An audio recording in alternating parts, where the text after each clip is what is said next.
the state rules only. The 90s, boxing eventually took its final form, centering some of the toughest fighters on the face of the planet in that time period. Low blow by Gotti. As Demis says, keep him up. Right hand lands over the top. And amongst all this pile of talents, the middleweight throne was confidently held by Gerald Mcclellan. Because Gerald Mcclellan, who was just a straight-up murderer. Look at the man's record. 20 knockouts in the first round. He was a dangerous #1 hit man in America. However, in just one fatal night, the fate of this knockout artist rapidly turned into a living hell on earth.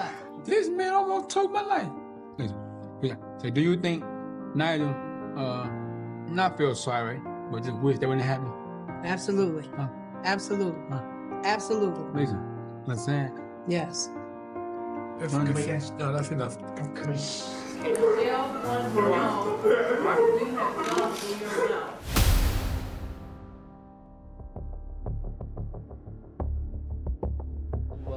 Keep his hands in, his elbows inside the banner. He said this, and ironically, of course, huge. Young Illinois knockout artist Gerald Mcclellan was noticed by Don King for his ferocity, and fate had heralded great success for him. The mercantile Don King scripted a plan to promote his talented charge, who was marching on a streak of 14 wins, 10 of which were won in the first round. Mugabe's defenses are anywhere but at the Albert Hall tonight. And he's gone again. And there's so many good fighters now. This is new gentleman from Detroit, Gerald Mcclellan, I believe the name, McLean. I've seen some tapes of him. It's from highlights, and he seems like a dynamo. On the way to his enrichment through the young talent, Don decided to remove the only authority for McClellan, which was his trainer, Emmanuel Stewart. Gerald McClellan and I had separated because he had been convinced that he could survive without having a manager. I don't want to go into that. I mean, it's a phase of my life. The man said, "F me," he left me, but I've did a lot. Because there's not too many good things I have. Don offered Stewart such a miserable contract that with all the desire to work with the brilliant middleweight, the coach was forced to refuse, and Don's man took his place. I got rid of Emmanuel Stewart for personal reasons and went back to my amateur coach, Stan Johnson from Milwaukee. I can't even say that you would classify him as a coach. I'm a very experienced trainer and probably one of the best in the damn business.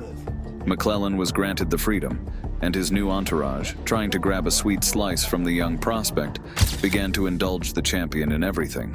Thus he was given a fighting dog after the hound lost. McClellan, with the words, "I don't need a loser," shot the poor dog. I love pit bulls because pit bull's the only dog that remind me of myself, just real aggressive. Don't take nothing off nobody and just straight to the point, and it's a real aggressive dog. Eager to get a money fight with the superstar, Roy Jones, Don, in the owner's status, told Gerald to leave his middleweight title and set up a championship fight in the super middleweight division against the champion Nigel Benn. You got a tremendous left hook. You got some tremendous range of punches. How long do you think this fight will go? Well, it depends on Ben. If he sit there and challenge me, then it'll be over quick. But if he take his time and try to outbox me and move a little bit, then it'll probably take me a little longer to catch up with him, but not too many rounds. Nigel Benn, despite functioning as fodder for the young lion, at the time had 7 successful title defenses.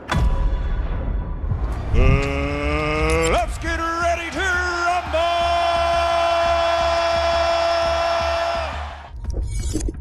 The fight was scheduled to take place in February 1995 and was held in Benn's hometown of London. When I walked in Gerald's dressing room, I asked him what he was doing his hands up for. And his words to me were, "These idiots don't know how to do it." Pull up a ringside seat with us. Hated death. These two have the old equalizer. 33. These two have had 16 title fights and take it and dish it out. Despite the whole arena cheering for the local fighter, McClellan didn't fold under the pressure, but instead boldly sent the local fighter over the ropes. Stuck in very low, Jim, below the waistline, and he looks as though he's done him in the opening round, and we thought that was why the odds were so big. Is he going to climb back? You can usually get... The commentators expected another victory in the first round from McClellan, but Ben, fueled by the crowd's support, proved he carries the nickname Fearless for a reason, and didn't crumble, surviving such a hurricane of punches. So all bets off on a first-round decision. That was what the bookmakers were worried about. I frankly couldn't. Ben's survival in the first round was taken as a fluke, but Ben showed his lion heart and began akin to the smoking Joe Frazier to ruin the crowd's expectations, breaking the face of their favorite time after time. McClellan got himself together, putting out a good sequence and staggered Ben again. There he goes again. The wounded lion bit again, but he's back in trouble here. Legs up down. At the end of the sixth round, Ben landed several punches to the back of McClellan's head right after the bell. Then at one point, Ben slipped and badly headbutted Gerald, after which McClellan took a knee to recover. But the referee told him to keep fighting. No, he's caught his head. Caught him with his head. Oh, now Willie Mancini's screaming at the referee, make him fight on. This is good news for Ben. After such a hard round, McClellan informed his corner that he wasn't feeling well and couldn't continue the fight, but the trainer hired by Don sent the fighter to the slaughter. Perhaps if Emanuel Stewart had been in his place, he would have recognized strange behavior of his fighter and realized that something was wrong with him. In round 10, Ben put McClellan down twice, who at this point didn't want to be in there. And after the second knockdown to save his health, Gerald decided not to get up, but it was too late. Nigel Ben. This is all heart has won this fight. He's punching McClellan. He's quit, Reg. He's quit. He's done him. He's quit. Ben jubilated, while in the opposite corner sat an exhausted McClellan, who in a few minutes would pass out and never be the same again. Gerald was put on an oxygen mask, a neck brace, and loaded onto a stretcher. His villainous promoter, Don King, wasn't even thinking about his fighter. Instead, he was right beside Ben. Later in the ambulance, McClellan woke up for a moment asking, "Did I get knocked out?" To which Don King replied, "You quit like a cowardly dog." McClellan was taken to the hospital, where he underwent brain surgery. 2 months after the operation, the American came out of the coma, but he was a completely different person. Girl, stand up straight, yes.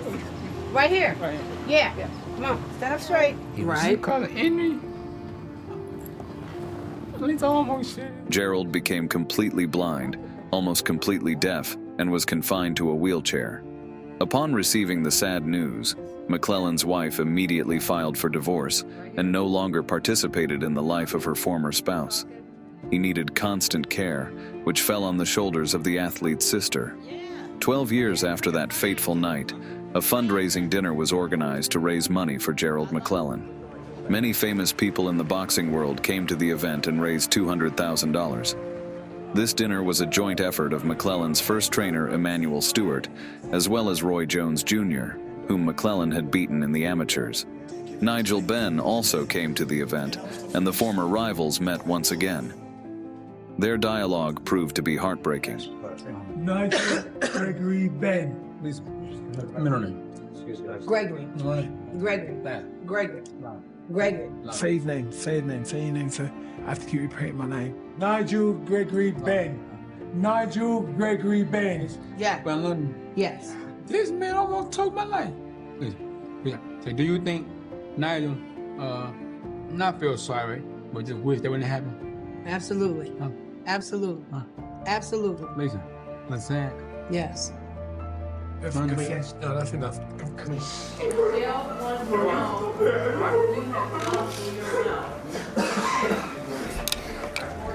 Ben himself went through a very difficult time after the victory. The boxer finished his career and fell into depression, unable to find himself anywhere after the sport. He even tried to commit suicide, but miraculously stayed alive. One defeat ruined not only McClellan's athletic career, but also his life. It is still unclear who should be held responsible. The referee who didn't stop the fight in time? The incompetent trainer who refused the boxer's request? Or a cruel promoter who destroyed everything he touched? At the end of this tragic story, Gerald McClellan, despite the unfortunate outcome of his last fight that left him in a wheelchair, has not lost his spirit and continues to enjoy the rest of the life. Friends, if you enjoyed watching, please like and subscribe. Thank you. How are you, bro? What's up, man? How are you?